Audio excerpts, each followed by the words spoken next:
আসসালামু আলাইকুম রহমতুল্লাহি অবরাকাতু। বিয়ের মাধ্যমে শারীরিক চাহিদা মেটানোকে আল্লাহ তাআলা বৈধতা দিয়েছেন। শুধু বৈধতা দিয়েছেন তা নয়, এটি সওয়াবের কাজও বটে। তবে সমকামিতা বা সমলিঙ্গের সাথে শারীরিক সম্পর্ক করা আল্লাহ তাআলা নিষিদ্ধ ঘোষণা করেছেন।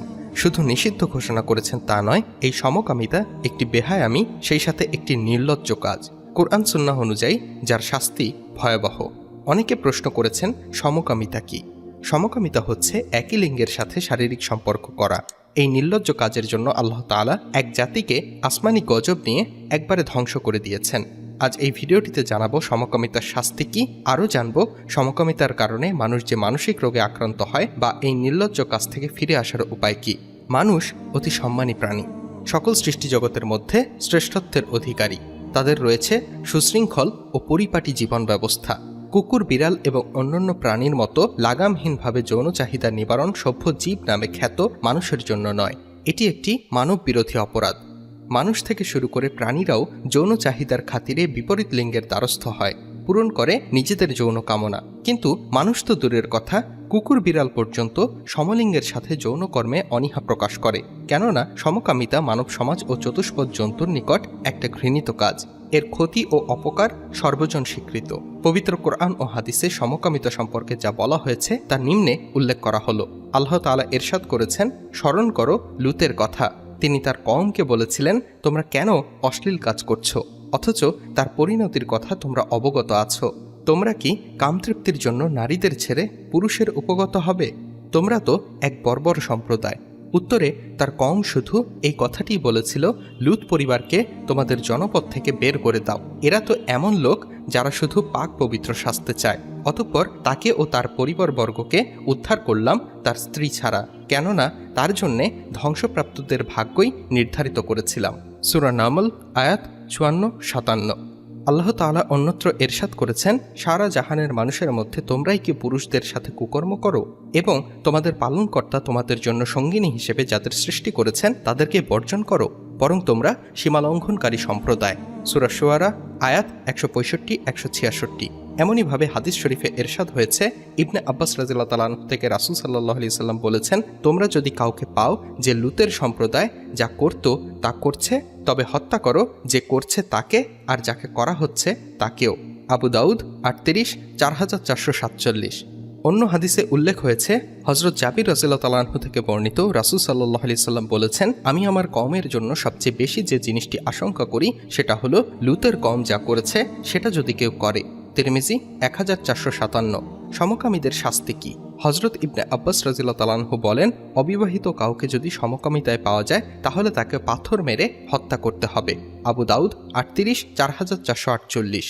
যে কাউকে লূতের কওমের মতো করতে দেখলে যে দিচ্ছে আর যে পাচ্ছে দুজনকেই হত্যা করো। তিরমিজি 1:152। হযরত ইবনে আব্বাস রাদিয়াল্লাহু তাআলা আনহু থেকে বর্ণিত, রাসূল সাল্লাল্লাহু আলাইহি সাল্লাম বলেছেন, অভিশপ্ত সে যে কিনা কোনো পশুর সাথে সেক্স করে, আর অভিশপ্ত সে যে কিনা সেটা করে যা লূতের সম্প্রদায় করত। আহমদ 1878।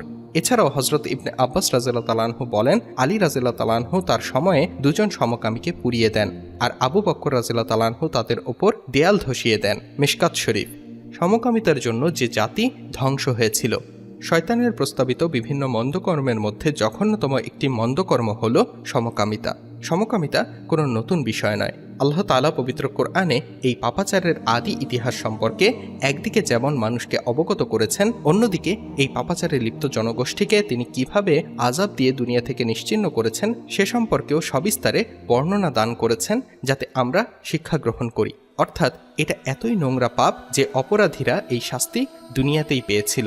আল্লাহ তাআলা বলেন, আমি লূতকে প্রেরণ করেছিলাম যখন তিনি তার সম্প্রদায়কে বললেন, তোমরা চরম অশ্লীলতা ও নির্লজ্জতার কাজ করছো যা তোমাদের পূর্বে সারা বিশ্বে কেউ কখনো করেনি। তোমরা কাম বৃত্তি পূরণ করার জন্য মেয়েদের কাছে না গিয়ে পুরুষদের কাছে যাচ্ছ। প্রকৃতপক্ষে তোমরা সীমালঙ্ঘনকারী জাতি। সূরা আরাফ আয়াত 80-81। হযরত লূত আলাইহিস সালামের সম্প্রদায় বসবাস করত সাদ্দুম নগরীতে। তারা ডাকাতি করত, প্রকাশ্য সভা বানিয়ে অশ্লীলতা বেহায়াপনা করত। তারা সর্বপ্রথম এমন একটি গর্হিত পাপ করে যা এর পূর্বে কোনো আদম সন্তান করেনি। হযরত লূত আলাইহিস সালামের পাপী সম্প্রদায় প্রথম সমকামিতা অর্থাৎ পুরুষ পুরুষ এবং মহিলা মহিলা যৌন আচরণ করা শুরু করে। লূত আলাহিসাল্লাম যখন তাদেরকে ইসলামের দাওয়াত দেন তখন তারা লূত আলাহিসাল্লামকে নির্বাসন দিতে চান এবং উপহাস করে বলে এরা নিজেদের বেশি পবিত্র রাখতে চায়। তাফসিরে পাওয়া যায় হজরত জিব্রাইল আলাহিসাল্লাম, ইসরাফিল আলাহিসাল্লাম ও মিকাইল আলাহিসাল্লাম সুদর্শন পুরুষের রূপ ধরে হজরত লূত আলাহিসাল্লামের এলাকায় উপস্থিত হন এবং মেহমান হন। লূত আলাহিসাল্লাম গোপনে তাদেরকে আশ্রয় দেন, কিন্তু লূত আলাহিসাল্লামের এক স্ত্রী এই খবর পাপাচারী সম্প্রদায়ের কাছে পৌঁছে দেয়। পাপাচারী সম্প্রদায় তাদের বিকৃত রুচি চরিতার্থ করার জন্য লূত আলাহিসাল্লামের বাসস্থান আক্রমণ করে। শেষ পর্যায়ে লূত আলাহিসাল্লাম আল্লাহর কাছে দোয়া করেন তার মেহমানদের সম্ভ্রম রক্ষার জন্য। তখন ফেরেশতাগণ বলে ওঠেন, হে লূত আলাহিসাল্লাম, আমরা তোমার পালনকর্তার পক্ষ হতে প্রেরিত ফেরেশতা, এরা কখনো তোমার দিকে পৌঁছতে পারবে না। ব্যাস, তুমি কিছুটা রাত থাকতে থাকতে নিজের লোকদের নিয়ে বাইরে চলে যাও, আর তোমাদের কেউ যেন পেছনে ফিরে না তাকায়। কিন্তু নিশ্চয়ই তোমার স্ত্রীর ওপরও তা আপতিত হবে, যা ওদের ওপর আপতিত হবে। ভোরবেলায় তাদের প্রতিশ্রুতির সময়, ভোর কি খুব নিকটে নয়? মুফাসসিরগণ বলেন, এরপর প্রথম জিবরাইল আলাইহিসসালাম তাদের সামনে আসেন এবং তার ডানা দ্বারা হালকা আঘাত করেন। এতেই সকল পাপাচারী অন্ধ হয়ে যায়। এরপর জিবরাইল আলাইহিসসালাম লূত আলাইহিসসালামের নিরাপদে সরে যাওয়া পর্যন্ত অপেক্ষা করেন। এরপর ডানা দিয়ে সমগ্র সাদ্দুম নগরীকেই গোড়াসহ তুলে ফেলেন, এত উঁচুতে নিয়ে যান যে প্রথম আসমানের রক্ষী ফেরেশতারাও সাদ্দুম নগরীর কুকুর আর মোরগদের ডাক শুনতে পাচ্ছিল। এবার পুরো জনপদকে উল্টো করে সজোরে জমিনে ধসিয়ে দেওয়া হয়। এবার আল্লাহর পক্ষ থেকে প্রত্যেক পাপীর নাম লেখা পাথর বর্ষণ করা হয়। এমনকি যেসব পাপী বাসিন্দা কোনো কাজে সেই নগরীর বাইরে ছিল তাদের ওপর প্রস্তরখণ্ড এসে পড়ে। এরপর আল্লাহ সেই স্থানে দূষিত পানির জলধারা প্রবাহিত করে দেন। অবশেষে আমার আল্লাহর আদেশ চলে আসলো, তখন আমি উক্ত জনপদকে ধ্বংস করে দিলাম এবং তাদের ওপর স্তরে স্তরে পাথর বর্ষণ করলাম। সূরা হুদ আয়াত ৮২। এই বিষয়ে আমাদের নবী মুহাম্মদ সাল্লাল্লাহু আলাইহি ওয়াসাল্লাম বলেছেন, আমার উম্মত সম্পর্কে যেসব বিষয় সবচেয়ে বেশি ভয় করি তা হচ্ছে পুরুষে পুরুষে যৌন মিলনে লিপ্ত হওয়া। ইবনু মাজাহ মিশকাত হাদিস নম্বর 3421। ইকরামা রাদিয়াল্লাহু তাআলা আনহু ইবনু আব্বাস থেকে বর্ণনা করেন, ইবনু আব্বাস রাদিয়াল্লাহু তাআলা আনহু বলেন, রাসূল সাল্লাল্লাহু আলাইহি ওয়াসাল্লাম বলেছেন, তোমরা যাদেরকে লূতের সম্প্রদায়ের অনুরূপ আচরণ করতে দেখো সেই পাপাচারী এবং যার ওপর ওই কুকর্ম করা হয়েছে উভয়কে হত্যা করো। ইবনু মাজাহ সনদ হাসান মিশকাত হাদিস নম্বর 3575। এই হাদিসের উপর ভিত্তি করে ইমাম শাফেঈ রহিমাহুল্লাহ এবং আলেমদের একটি জামাত বলেছেন, লাওয়াতাতকারীকে হত্যা করতে হবে, সে বিবাহিত হোক বা অবিবাহিত হোক। ইমাম আবু হানিফা রহিমাহুল্লাহ বলেন যে তাকে উপর থেকে নিচে নিক্ষেপ করতে হবে এবং এক এক করে পাথর বর্ষণ করতে হবে, যেভাবে লূত আলাইহিসসালামের কওমের প্রতি আল্লাহ করেছিলেন। সুতরাং এই নিকৃষ্ট কাজটি যে কোনো একটি সম্প্রদায়ের জন্য অভিশাপ স্বরূপ তা আর বলার অপেক্ষা রাখে না, বরং এই নোংরামোর শেষ পরিণতি যে ধ্বংস তা প্রমাণে কওমে লূত আলাইহিসসালাম এক বিরাট ও স্পষ্ট নিদর্শন। যেহেতু সমস্যার পেছনে শয়তানের ইদ্যত ও বাসনা রয়েছে, সেহেতু এর সমাধানও ইসলাম দিয়েছে এবং তা খুবই স্পষ্ট ও যথার্থ। সমকামিতা থেকে বেঁচে থাকার উপায় কি? সমকামিতা থেকে বেঁচে থাকার অনেকগুলো উপায় রয়েছে, সেগুলো আপনাদের সামনে পেশ করা হলো। দৃষ্টিশক্তি হেফাজতের মাধ্যমে, কারণ দৃষ্টি হচ্ছে শয়তানের বিষাক্ত একটি তীর যা শুধু মানুষের আফসোসই বাড়িয়ে দেয়। সুতরাং শুশ্রবিহীন ছেলেদের প্রতি দৃষ্টিপাত করা থেকে একেবারেই বিরত থাকতে হবে, তাহলেই সমকামের প্রতি অন্তরে আর উৎসাহ জাগবে না। এছাড়াও দৃষ্টিশক্তি নিয়ন্ত্রণের অনেকগুলো ফায়দা রয়েছে যা নিম্নরূপ। তাতে আল্লাহ তাআলার আদেশ মানা হয় যা ইবাদতের একাংশ এবং ইবাদতের মধ্যেই সমূহ মানব কল্যাণ নিহিত রয়েছে। বিষাক্ত তীরের প্রভাব থেকে অন্তর বিমুক্ত থাকে, কারণ দৃষ্টি হচ্ছে শয়তানের একটি বিষাক্ত তীর। মন সর্বদা আল্লাহর অভিমুখী থাকে, মন সর্বদা সন্তুষ্ট ও শক্তিশালী থাকে, অন্তরে এক ধরনের নূর তথা আলো জন্ম নেয়, যার দরুন সে উত্তরোত্তর ভালোর দিকেই ধাবিত হয়। আল্লাহ তাআলা বলেন, হে রাসূল, আপনি মুমিনদেরকে বলে দিন যে তারা যেন তাদের দৃষ্টি সংযত রাখে এবং নিজ লজ্জাস্থান হেফাজত করে। সূরা আন-নূর আয়াত 30। এর কয়েক আয়াত পরই আল্লাহ তাআলা বলেন, আল্লাহ তাআলাই আকাশ ও পৃথিবীর জ্যোতি। সত্যিকার ঈমানদারের অন্তরে তার জ্যোতির উপমা যেন একটি দীপাধার, যার মধ্যে রয়েছে একটি প্রদীপ। সূরা আন-নূর আয়াত 35। এরই মাধ্যমে হক ও বাতিল এবং সত্য ও মিথ্যার মাঝে বিশেষ প্রভেদ জ্ঞান সৃষ্টি হয়, যার দরুন দৃষ্টি সংযতকারীর যে কোনো ধারণা অধিকাংশ সঠিক প্রমাণিত হয়। ঠিক এরই বিপরীতে আল্লাহ তাআলা লূত সম্প্রদায়ের সমকামীদেরকে অন্তর্দৃষ্টি শূন্য বলে আখ্যায়িত করেছেন।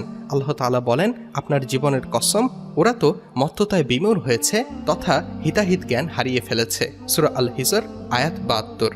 এরই মাধ্যমে অন্তরের দৃঢ়তা, সাহসিকতা ও শক্তি জন্ম নেয় এবং মানুষ তাকে সম্মান করে। আল্লাহ তাআলা বলেন, সম্মান ও ক্ষমতা তো আল্লাহ তাআলা যদিও রাসূল ও সত্যিকার ঈমানদারদের জন্য, কিন্তু মুনাফিকরা তো তা জানে না। সূরা আল মুনাফিকুন আয়াত 8। আল্লাহ তাআলা আরও বলেন, কেউ ইজ্জত ও সম্মান চাইলে সে যেন জেনে রাখে সকল সম্মানিত আল্লাহ তাআলার, অতএব তার কাছেই তা কামনা করতে হবে, অন্যের কাছে নয়। তারই দিকে পবিত্র বাণীসমূহ তথা জিকির ইত্যাদি আরোহণ করে এবং নেক আমল তিনি উন্নীত করেন। সূরা আল ফাতির আয়াত 10। সুতরাং আল্লাহর আনুগত্য, জিকির ও নেক আমলের মাধ্যমেই তারই নিকট সম্মান কামনা করতে হবে। তাতে করে মানব অন্তরে শয়তান ঢোকার সুগম পথটি বন্ধ হয়ে যায়, কারণ সে তো দৃষ্টিপথেই মানব অন্তরে প্রবেশ করে খালি স্থানে বাতাস প্রবেশের চাইতেও দ্রুত গতিতে। অতঃপর সে দেখা বস্তুটির সুন্দর দৃশ্যটুকু দৃষ্টিক্ষেপণকারীর মানসপটে স্থাপন করে।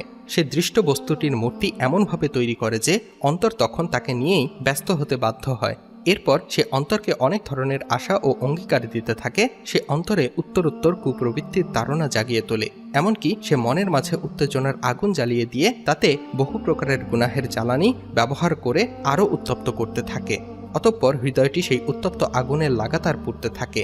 সে অন্তর্দাহ থেকেই বিরহের উত্তপ্ত ঊর্ধ্বশ্বাসের সৃষ্টি।